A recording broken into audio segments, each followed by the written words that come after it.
Hello दोस्तों, प्रिया histology में आप सबका स्वागत है। जैसा कि आप सबको पता है, मैंने क्लास 6 हिस्ट्री एनसीईआरटी की सीरीज़ की शुरुआत की है, जिसमें मैंने फर्स्ट 2 चैप्टर्स को अच्छे से कंप्लीट किया है। अगर आप इस चैनल पे नए हैं, तो अगर आप ये वीडियो आज से देख रहे हैं, तो इसके पहले मैं रिकमेंड करूँगी कि आप पिछले दोनों वीडियो को अच्छे से देखिए।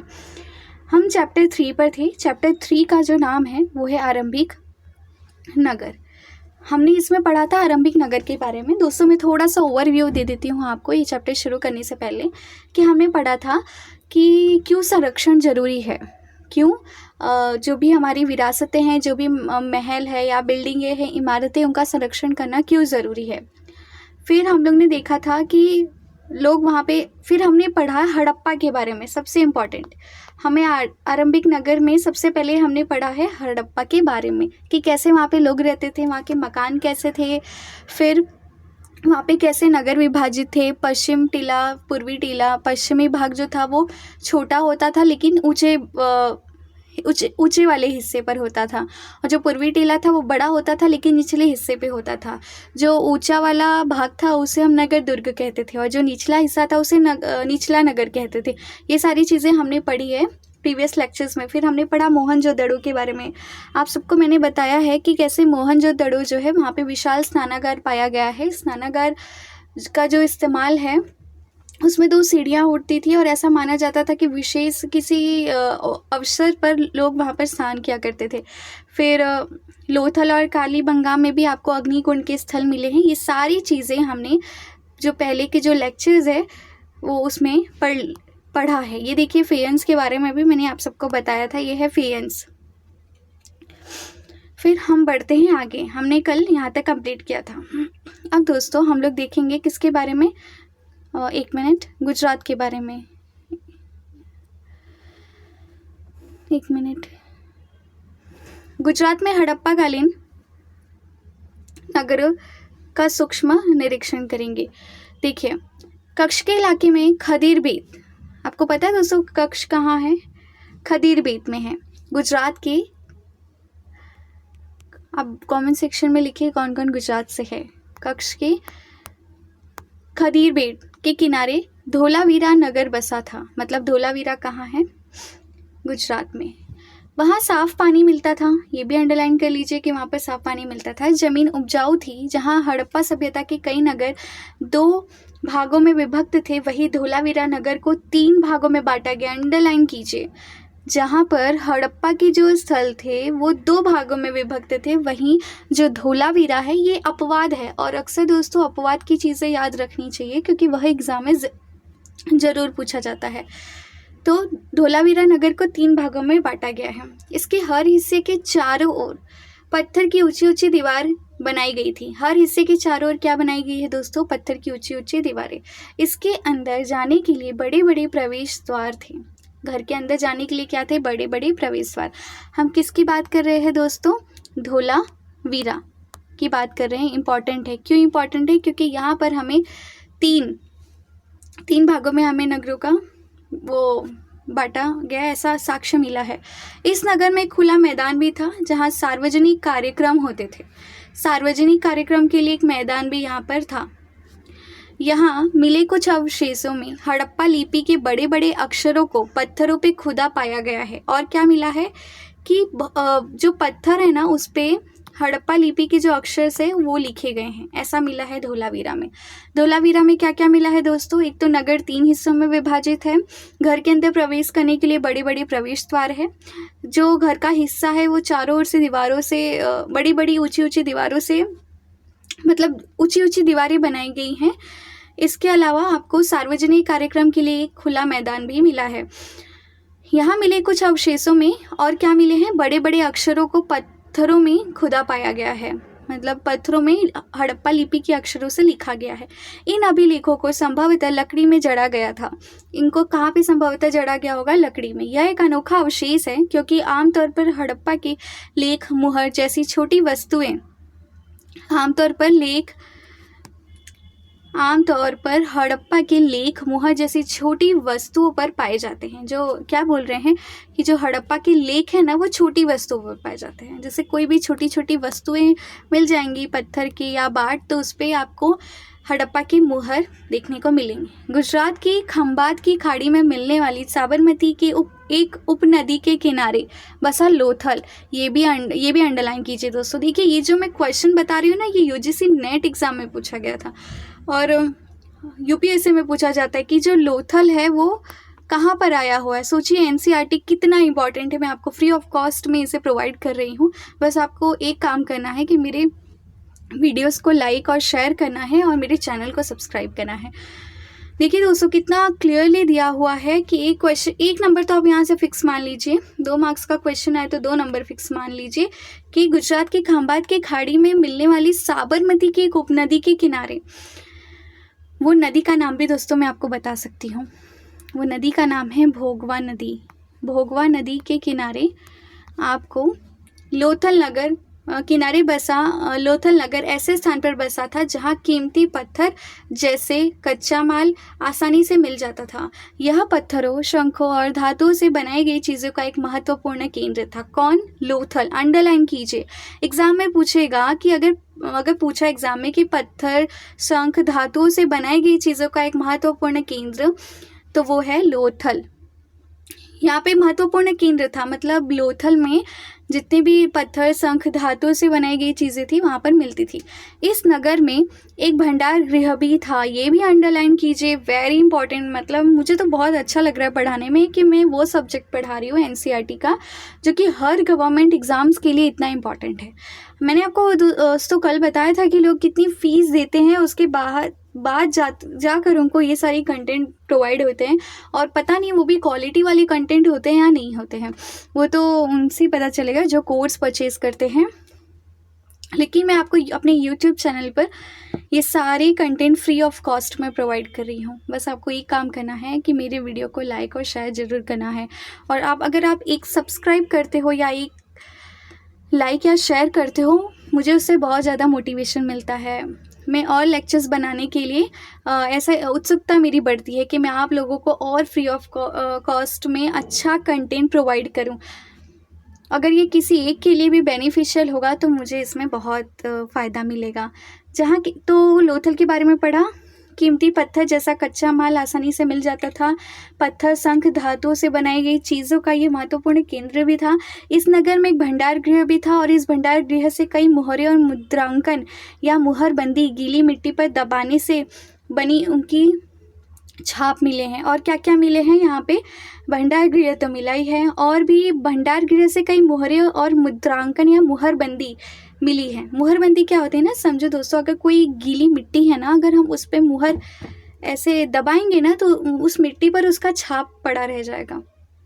जैसे कि हम गांव वगैरह में देखें, अगर ट्रैक्टर जाते हैं ना खेतों में से, तो वो ट्रैक्टर के पहियों के निशान जो है वो खेत में रह जाते हैं, गीली मिट्टी हो तो।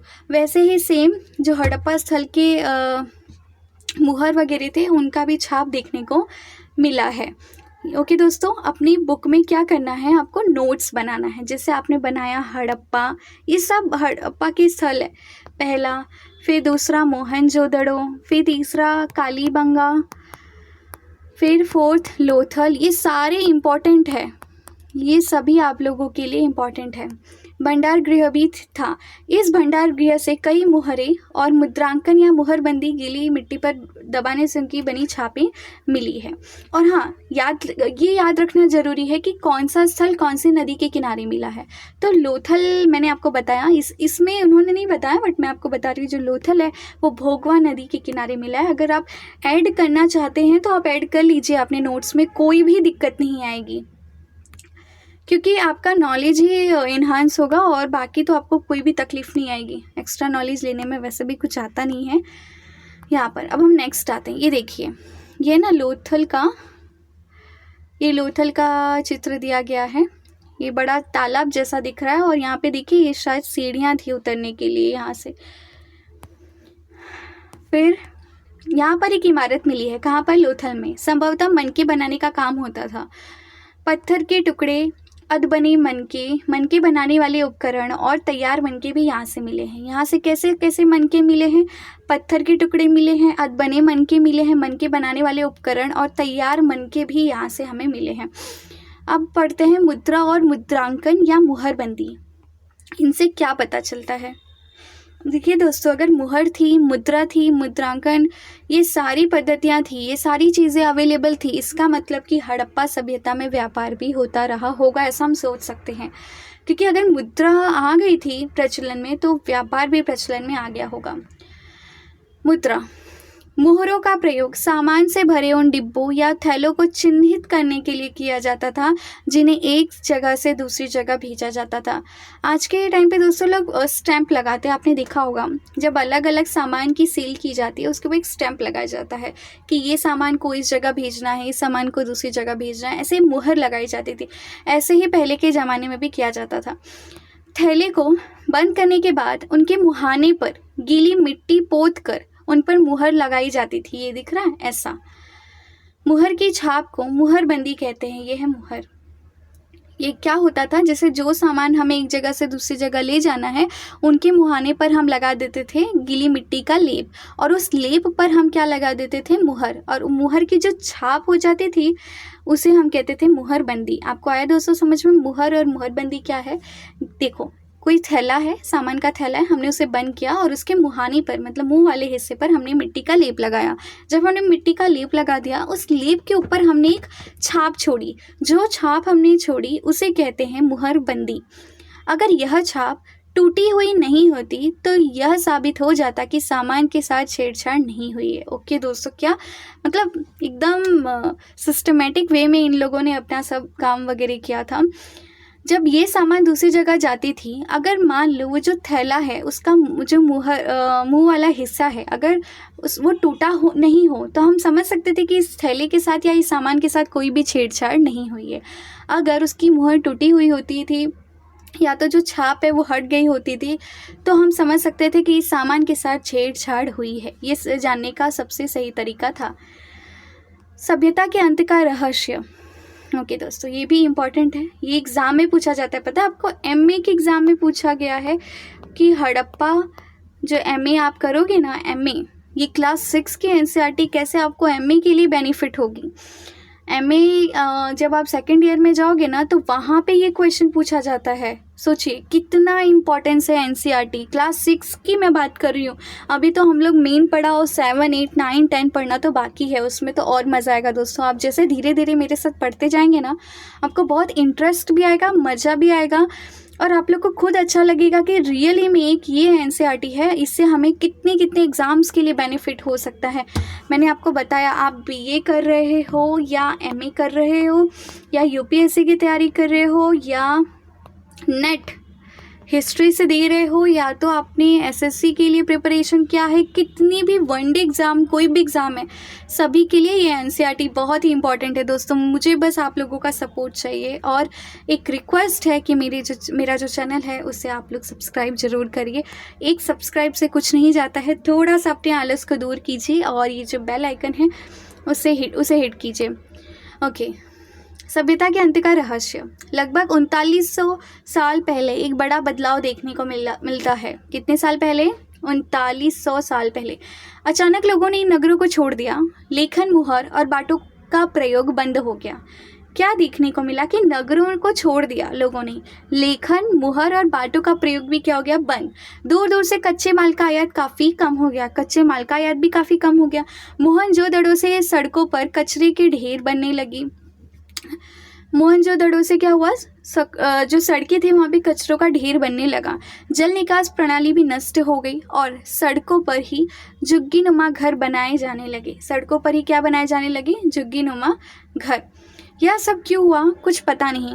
कुछ विद्वानों का कहना है, आप देखिए यहाँ से आता है हड़प्पा के पतन का कारण। बहुत इंपॉर्टेंट क्वेश्चन है दोस्तों। ये जो क्लास 6 में दिया है ना, एमए में आपको 20 मार्क्स में क्वेश्चन आता है। 20 मार्क्स में सोचो इसका कितना वेटेज है। इसमें से भी हम 10-12 लाइनें लिख लेना तो हमारा एमए का काम हो जाएगा। यह सब क्यों हुआ? कुछ पता नहीं। कुछ विद्वानों का कहना है कि नदियाँ सूख गई थी। कुछ विद्वानों ने कहा पहला रीज़न, आपको कैसे लिखना है दोस्तों मैं बताती हूँ, आपको ना पॉइंट वाइज लिखना है, नंबरिंग दे के लिखना है। हड़प्पा के पतन का कारण, फिर आपको नीचे आंसर लिखना है कि हड़प्पा के पतन के लिए निम्नलिखित परिबल जिम्मेदार थे, जिसकी हम विस्तार में चर्चा करेंगे। पहला नंबर डालिए कि कुछ विद्वानों का कहना है कि नदियाँ सूख गई थी, अन्य का कहना है, फिर नेक्स्ट नंबर, कि जंगलों का विनाश हो गया। इसका ये कारण हो सकता है कि ईंटें पकाने के लिए ईंधन की ज़रूरत पड़ती थी। इसके अलावा मवेशियों की बड़े बड़े झुंडों में चारागाह और घास वाले मैदान समाप्त हो गए होंगे। कुछ इलाकों में बाढ़ आ गई, फिर हाँ, बाढ़ भी रीज़न है। फिर मवेशियों के लिए चारागाह और घास वाले मैदान भी समाप्त हो गए। लेकिन इन कारणों से यह स्पष्ट नहीं होता है कि सभी नगरों का अंत कैसे हो गया। मतलब हम ये तो सोचेंगे कि चलो मानते हैं इतनी सारी तकलीफ़ें आई होंगी, ये सारी परेशानियाँ आई होंगी, लेकिन सारे के सारे हड़प्पा स्थल एक साथ ही नष्ट हो गए, ये कैसे हम मान सकते हैं? क्योंकि बाढ़ और नदियों के सूखने का असर कुछ ही इलाकों में हुआ होगा, बाकी के इलाकों में तो नहीं हुआ होगा। ऐसा लगता है कि शासकों का नियंत्रण समाप्त हो गया। जो भी हो, परिवर्तन का असर बिल्कुल साफ दिखाई पड़ता है। ठीक है दोस्तों, ये भी रीज़न है कि हो सकता है शासकों का नियंत्रण समाप्त हो गया, लेकिन जो भी परिवर्तन आए वो सारे परिवर्तन हमें एकदम स्पष्ट रूप से दिखाई देते हैं। आधुनिक पाकिस्तान की सिंध और पंजाब की बस्तियां उजड़ गई। पाकिस्तान के सिंध और पंजाब की जो बस्तियां थी वो सारी बस्तियां उजड़ गई। कई लोग पूर्व और दक्षिण के इलाकों में नई और छोटी बस्तियों में जाकर बसने लगे। कई लोग कहाँ जाके बसने लगे? पूर्व, आपको पता है ना, ये पूर्व और दक्षिण के छोटे छोटे इलाकों में जाके बसने लगे। इसके लगभग 1400 साल बाद नए नगर का विकास हुआ। इसके बारे में तुम अध्याय 5 और अध्याय 8 में पढ़ोगे। अगर आपको भी पढ़ना है दोस्तों तो मेरे साथ आप बने रहिए। प्रिया हिस्टोलॉजी में आप सब जुड़े रहें। अगर आपको कोई भी तकलीफ़ होती है दोस्तों, कमेंट सेक्शन में लिखना ना भूलें। मेरी ये पूरी गारंटी है, 100% मैं गारंटी देती हूँ कि मेरे लेक्चर्स को लेने के बाद आपको कहीं भी बाहर जाने की ज़रूरत नहीं है, क्योंकि मैंने देखा है जितने डिटेल में एक एक चीज़ मैं आपको बता रही हूँ, कैसे लिखा जाता है आंसर, याद कैसे करना है, नोट्स कैसे बनाना है, कौन कौन सी चीज़ें बहुत ज़्यादा इम्पॉर्टेंट है, कैसे आरंभिक नगर आए, फिर उन नगरों में सबसे पहली सभ्यता देखने को मिली हड़प्पा, फिर मोहनजोदड़ो, फिर लोथल, कालीबंगा, ये सारी चीज़ें मैं आपको डिटेल में करवा रही हूँ। आपको और किसी वीडियो में आपको ये देखने को नहीं मिलेगा। लोग सिर्फ कंटेंट पढ़ा देते हैं, लेकिन मेरा ये मानना है कि पढ़ाने के साथ साथ चीज़ें आपको याद भी होनी चाहिए, और याद होनी चाहिए इसके लिए आपको क्या करना है, मेरी वीडियोस को बार बार देखना है। अगर कोई ऐसा स्टूडेंट है जिसे हिस्ट्री एनसीईआरटी पढ़ने में बहुत तकलीफ़ हो रही है तो वो मेरे ये वीडियोस के थ्रू ये पढ़ सकता है। दोस्तों यहाँ पे कुछ उपयोगी शब्द है: नगर, नगर दुर्ग, लिपिक, मुहर, शिल्पकार, धातु विशेषज्ञ, कच्चा माल, फिर हल सिंचाई, ये सारी चीज़ें। अब हम आते हैं एक्सरसाइज पर। देखिए दोस्तों, पहला क्वेश्चन है कि पुरातत्वविदों को कैसे ज्ञात हुआ कि हड़प्पा सभ्यता के दौरान कपड़े का उपयोग होता था? ये क्वेश्चन है। तो इसका छोटा सा आंसर है कि हड़प्पा सभ्यता के दौरान कपड़े का उपयोग होता था। यह इस प्रकार ज्ञात हुआ क्योंकि उस समय हमें कपास देखने को मिला था। क्या देखने को मिला था? मोहनजोदड़ो में हमें कपास देखने को मिला था। इससे हम पता लगा सकते थे कि उस समय कपड़े बनते थे। नेक्स्ट क्वेश्चन है, आपको सुमेल करना है, मिलान करना है। अगर आपने पढ़ा है तो आपको आसानी से मिल जाएगा। पहला है तांबा, वो आता था राजस्थान से। ओके दोस्तों, टीन आता था अफ़गानिस्तान से। उसके बाद बहुमूल्य पत्थर आते थे गुजरात से, और सोना आता था कर्नाटक से। ओके दोस्तों, ये क्वेश्चन भी अगर आपने ऊपर पढ़ा है, मैं तो बोलने वाली थी आपको कमेंट सेक्शन में लिखना है, बट मैं अपनी रिस्पॉन्सिबिलिटी पूरी कर लेती हूँ। आपकी रिस्पॉन्सिबिलिटी है कि मेरे चैनल को और मेरे वीडियो को लाइक शेयर ज़रूर करना है, और साथ ही इसे सब्सक्राइब भी करना आप लोग को भूलना नहीं है, क्योंकि दोस्तों आपकी एक सब्सक्राइब से मुझे बहुत बेनिफिट मिलता है। ये सारी चीज़ें मैं आपको, ये सारा कंटेंट मैं आपको एक जगह फ्री ऑफ कॉस्ट प्रोवाइड कर रही हूँ। मुझे भी बहुत अच्छा लग रहा है आप लोगों को पढ़ाने में, बट आप लोगों का काम है कि वीडियो को लाइक शेयर ज़रूर करना है। थर्ड है, हड़प्पा के लोगों के लिए धातुएं, लेखन पहिया और हल क्यों महत्वपूर्ण थे? ये आप लोग बताएंगे कि मैं बताऊं? चलो मैं बता देती हूँ, बट आप लोग भी कमेंट सेक्शन में मुझे आंसर लिख के दिखाएंगे कि आप लोगों ने आंसर कैसे लिखा है। हड़प्पा के लोगों के लिए धातुएं इम्पॉर्टेंट थी क्योंकि वो औजार वगैरह बनाते थे। लेखन से पता चलता है, और लेखन कार्य भी होता था। पहिया इम्पॉर्टेंट था एक स्थान से दूसरे स्थान जाने के लिए, हल भी महत्वपूर्ण थे खेती के लिए। फिर आएगा इस अध्याय में पक्की मिट्टी, ये भी इम्पॉर्टेंट है, ऐसा पूछा जाता है टेराकोटा किसे कहते हैं, टेराकोटा किसे कहते हैं। तो पक्की मिट्टी, टेराकोटा से बने सभी खिलौनों की सूची बनाओ। ये तो दोस्तों वो है, क्या बोलते हैं, प्रैक्टिकल। करना चाहो तो कर सकते हो, आपके पास टाइम है, नहीं भी करोगे तो भी चलेगा। ओके दोस्तों, ये यहाँ पे हमारा चैप्टर ख़त्म होता है। कुछ महत्वपूर्ण तिथियां है, याद कर लेते हैं। याद करने में क्या जाता है, हमारी नॉलेज ही बढ़ेगी। मेहरगढ़ में कपास की खेती लगभग 7000 साल पहले हुई। नगरों का आरंभ लगभग 4500 वर्ष पहले हुआ। हड़प्पा के नगरों के अंत की शुरुआत लगभग 3900 पहले हुई और अन्य नगरों का जो विकास है वो 2500 साल पहले हुआ। बहुत इंपॉर्टेंट है। मेहरगढ़ में क्या मिला है, कपास। नगरों का आरंभ 4700 वर्ष पहले, हड़प्पा का अंत 3900 वर्ष और अन्य नगरों का विकास 2500 वर्ष पहले हुआ था। ओके दोस्तों, मेरी आशा है कि आपको ये मेरा वीडियो बहुत पसंद आया होगा। अगर आपको इससे थोड़ी भी मदद मिली होगी तो मेरे चैनल को सब्सक्राइब करना ना भूलिए। प्रिया हिस्टोलॉजी को आगे बढ़ाने के लिए आप लोगों का सपोर्ट बहुत ज़रूरी है और साथ ही में मेरी वीडियो को लाइक और शेयर करना भी ना भूलें। इसे शेयर करते रहिए, क्या पता इस वीडियो से किसी की बहुत अच्छी मदद मिल जाए। ओके दोस्तों, थैंक यू। अपने वीडियोस को यहाँ पे हम एंड करते हैं। 1 मिनट।